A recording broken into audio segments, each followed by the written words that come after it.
Friends, बच्चे आजकल हम लेसन 2 कर रहे हैं जिसका टाइटल है political and economic history how inscriptions tell a story. अभी तक हम इसके 3 पार्ट जो हैं वो कर चुके हैं। आज हम इसका चौथा पार्ट देखने जा रहे हैं और जो सबसे पहले हमने टॉपिक लिया है वो है दक्षिण भारत के राजा और सरदार। भारत के दक्षिण में कुछ सरदारियों का उदय हुआ। ये सरदारियाँ क्या थी इसे मैं आपको आगे बताती हूँ। तमलिकम एक एरिया था जिसमें तमिलनाडु, आंध्र प्रदेश और केरल शामिल थे।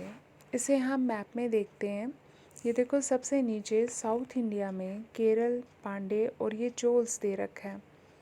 ये वाला एरिया जो था वो तमलिकम कहलाता था। इसमें केरल आता था, तमिलनाडु आता था और आंध्र प्रदेश का कुछ हिस्सा आता था। और यहाँ पर चोल, चेर और पांडे जैसे सरदारियों का जो था एग्जिस्टेंस हुआ।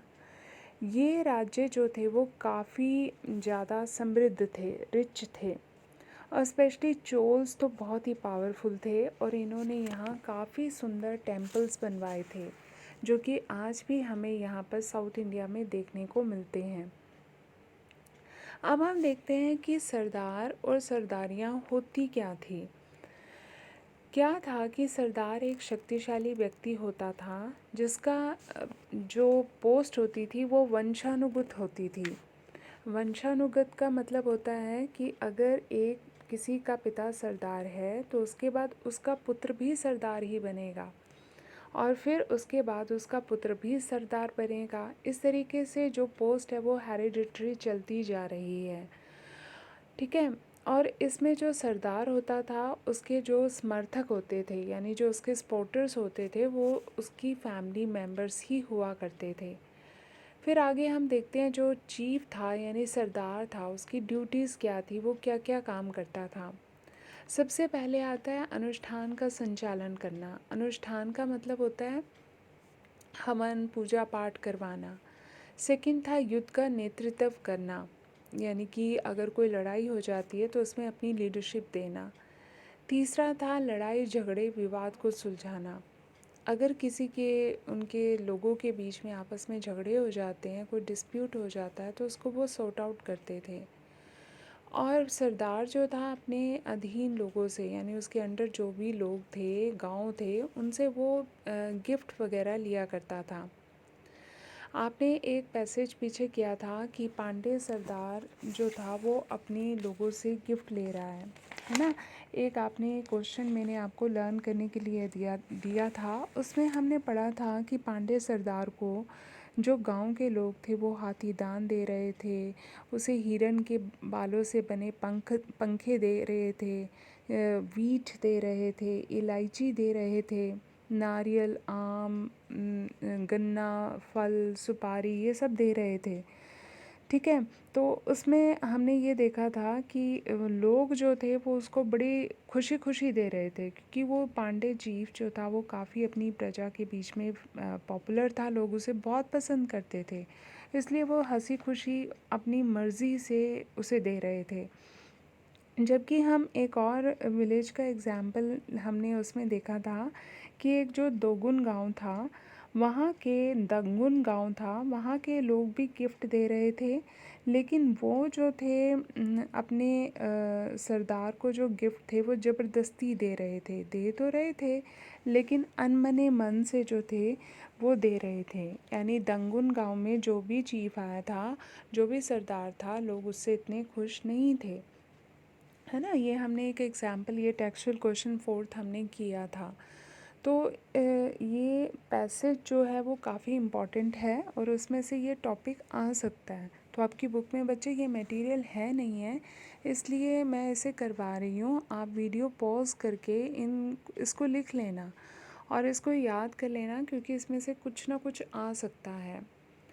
इसके बाद हम ये देख रहे थे कि जो सरदार होता था उसको जो लोग जो थे जो गिफ्ट देते थे तो वो उनको अपने जो सपोर्टर्स होते थे उनके बीच में उसको डिस्ट्रीब्यूट कर दिया करते थे। अब हम देखते हैं कि सरदार और राजा के बीच में डिफरेंस क्या था। कहते हैं सरदार राजा नहीं थे, वो तो एक जस्ट लाइक छोटे से एरिया के हेड थे। वो ये ज़रूर है कि वो राजा की तरह शक्तिशाली हो सकते थे। वो लोगों से भेंटें गिफ्ट लेते थे और अपने सपोर्टर्स में बाँट देते थे। और सरदारी में कोई भी पोस्ट जो थी वो स्थायी नहीं थी, यानी सरदार की कोई आर्मी थी तो वो परमानेंट नहीं थी, जबकि जो राजा की सेना थी वो परमानेंट थी और उसके जो ऑफिसर्स थे वो भी परमानेंट थे। इसके बाद हम देखते हैं कि चोल, चेर, सातवाहन, पांड्य, शक अपने क्षेत्र में रूल करते थे। इनमें चोल जो थे वो सबसे ज़्यादा पावरफुल थे। तो फिर आगे वो पूछता है कि इन राज्यों के बारे में हमें जानकारी मिलती कहाँ है। आप बताओगे कि हमें संगम लिटरेचर में मिलती है। जैसे हमारे नॉर्दर्न इंडिया में वेद पुराण बड़े इम्पॉर्टेंट है ना, ऐसे साउथ इंडिया में संगम लिटरेचर जो है वो काफ़ी इम्पॉर्टेंट है। कहता है इन ग्रंथों में ये जो संगम लिटरेचर था इसमें हमें इन सरदारों के बारे में डिटेल में डिस्क्रिप्शन जो है वो मिलता है। आगे हम देखते हैं कि कई सरदार और राजा जो थे वो लॉन्ग डिस्टेंस के व्यापार से टैक्स भी वसूल करते थे, यानी जो लंबी दूरी का व्यापार होता था वहाँ से व्यापारियों से वो टैक्स भी वसूल करते थे। इनमें इस चीज़ को अच्छे से समझ लो, इसमें सातवाहन तथा शक राजा सबसे इम्पॉर्टेंट थे। शक राजा जो थे वो मिड एशिया से भारत आए थे। एक बार हम सातवाहन और शक को जो है इंडिया के मैप में देखते हैं। ये देखो बेटा, ये शक है गुजरात में और ये सातवाहन है महाराष्ट्र में। कई बार 1 मार्क में ये क्वेश्चन आ जाता है कि शक बताओ भारत की कौन सी स्टेट में जो थे वो रूल करते थे, तो ये गुजरात कहोगे। और सातवाहन कहाँ रूल करते थे, वो जो थे महाराष्ट्र में करते थे। और ये जब से जो सबसे नीचे था साउथ इंडिया में तमलिकम एरिया था, जिसमें केरल, तमिलनाडु और आंध्र प्रदेश आता था। इन तीनों एरियाज़ को मिलाकर उस टाइम तमलिकम कहते थे। और यहाँ पर जो थे कौन रूल करता था, यहाँ पर जो थे पांडे के चोल और चेर जो थे वो रूल किया करते थे। ठीक है, ये सरदारियाँ थी। इसके बाद हम देखते हैं नेक्स्ट जो हमारा टॉपिक आ रहा है वो है दैविक राजा, डिवाइन किंग। आपको याद होगा कि पीछे हमने क्रॉनिकल्स वाले लेसन में एक क्वेश्चन देखा था मुग़लों वाले में कि मुग़लों को दैविक शक्ति मिली हुई थी, डिवाइन पावर, देवताओं की शक्ति मिली थी। हमने देखा था कि मुग़ल शासकों के चारों तरफ एक रिंग बना हुआ था। वो रिंग जो था वो भगवानों के चारों ओर होता है। तो इसी तरीके से एंशियंट टाइम में भी जो राजा लोग थे वो अपने आप को देवताओं के समान दिखाना चाहते थे अपनी पब्लिक को। क्यों दिखाना चाहते थे? वो सोसाइटी में अपने लोगों के बीच में उच्च स्थिति प्राप्त करना चाहते थे, इसलिए वो अपने आप को देवताओं से जोड़ देते थे। तो इसमें हम सबसे पहले कुषाण राजाओं का एग्जाम्पल लेते हैं। कुषाण राजा जो थे वो मिड एशिया से आए थे और इन्होंने वेस्टर्न नॉर्दर्न इंडिया पर शासन किया था। इन शासकों ने अपने नाम के साथ विशाल पदवियाँ, पदवियाँ का मतलब टाइटल्स लगाए थे। टाइटल्स जैसे कि राजा, अधिराज, महाराज, बड़ी बड़ी अपनी उपाधियाँ ये लगाते थे, उनको हम टाइटल्स कहते हैं। तो उस टाइम जो था डेमोक्रेसी तो होती नहीं थी, ना ही वोटिंग राइट था। अब राजा क्या चाहते थे? राजा ये चाहते थे कि लोग उनको देवता समझे। अब हम यहाँ पर एक बार देखते हैं कि मध्य जो है ये मध्य एशिया से आए थे और पश्चिम उत्तर भारत, ये देखो ये पश्चिम उत्तर भारत है जिसमें ये सारा जम्मू कश्मीर, राजस्थान, पंजाब, ये सारा एरिया आता है। तो यहाँ पर कुषाण शासकों ने शासन किया था और कुषाण वंश का जो सबसे शक्तिशाली राजा था वो था कनिष्क। ठीक है, इसने ही कुषाण वंश की जो थी वो स्थापना की थी। इसने जो था मध्य एशिया से लेकर इसने उत्तर भारत तक शासन किया था। इस वंश के जो आगे राजा हुए थे ना, उन्होंने अपनी विशाल मूर्तियाँ स्थापित करवाई। विशाल मूर्तियाँ जैसे कि ये हमें एक मूर्ति मिली है जो कुषाण शासक की है, बिना सिर के है। ये भी एक आर्ट थी स्कल्पचर बनाने की। ये देखो, ये हमें विशालकाय मूर्तियाँ मिली हैं जिसमें ये अपने आप को भगवानों की तरह दिखाने की कोशिश कर रहे हैं। ये पिक्चर आपकी एनसीईआरटी की है, जो कि आपको आइडेंटिफिकेशन के लिए बच्चे एग्ज़ाम में आ सकती है कि ये मूर्ति किसकी है। तो ये मूर्ति कुषाण राजा की है और ये बिना सिर के है। और वो क्या दिखाना चाह रहे हैं, वो अपने आप को देवताओं के समान दिखाना चाह रहे हैं। ठीक है, तो ये मूर्तियाँ हमें जो है एक तो मथुरा में माठ नाम की जगह पर मिली है, याद रखना इस जगह को, मथुरा में माठ। ठीक है, और ये काफ़ी विशालकाय जो है वो मूर्तियाँ हैं। और हमें दूसरी मूर्ति जो है वो अफ़गानिस्तान में मिली है। तो ये आपने इनके बारे में बताना है। इसके बाद अब हम देखते हैं कि हमें जो थे ये सिक्के भी, कॉइन्स भी मिले हैं। इन कॉइन्स में जो है एक तरफ राजा की इमेज है और दूसरी तरफ जो है वो किसी देवता की इमेज है। ये देख दो, देवता है। तो सिक्का है, उसके पीछे एक जगह जो है वो राजा की चित्र है और दूसरी तरफ जो है भगवान है, देवता बने हुए हैं। तो ये कुषाण राजा क्या दिखाना चाह रहे हैं? कुषाण राजा ये दिखाना चाह रहे हैं कि हम जो है वो देवताओं की तरह ही हैं, हमें देवताओं की तरह ही समझा जाए। ठीक है, तो ये जो पिक्चर्स हमें दिख रही हैं, इसको एक बार फिर से देख लो। ये हमें दिखा रही हैं कि अपने आप को देवताओं की तरह दिखाना चाह रहे हैं। इसमें ये चाइनीज़ में कुछ लिखा हुआ है। चाइना के जो राजा थे वो अपने आप को स्वर्गपुत्र कहते थे और ये कुषाण शासक हैं, इन्होंने अपने आप को देवपुत्र माना है। तो ये आपने बता देना है। इसके बाद हम आगे देखते हैं कि गुप्ता काल में भी जो था गुप्त काल में भी जो था शासक लोग अपने आप को देवताओं के समान दिखाना चाहते थे, यानी महान दिखाना चाहते थे। तो हमें इसमें जो है गुप्त शासकों के इतिहास के निर्माण में हमें लिटरेचर मिला है, हमें इंस्क्रिप्शंस मिली हैं। ये हमें बहुत हेल्प करती हैं। साथ ही पोइट्स द्वारा अपने राजाओं की प्रेस में लंबी लंबी कविताएं लिखी गई थी, जिन्हें प्रशस्तियाँ कहा गया था। इसे ध्यान से सुन लो। प्रशस्तियाँ क्या होती हैं? अपने राजाओं की प्रेस में लिखी गई लंबी लंबी पोएम्स को जो है प्रशस्तियाँ कहा जाता है। ऐसी हमें एक प्रशस्ति जो है इलाहाबाद स्तंभ अभिलेख से मिली है। ये जो है इलाहाबाद स्तंभ अभिलेख है। ठीक है, ये इलाहाबाद में है और इस पिल्लर के ऊपर जो है गुप्त शासक समुद्रगुप्त की प्रशंसा में कविता लिखी गई है और इसे जो है हरिसेन ने लिखवाया था। तो हरिसेन इसमें क्या बताता है? हरिसेन इसमें ये बताता है कि जो गुप्त शासक समुद्रगुप्त थे, ये सभी देवताओं से महान थे।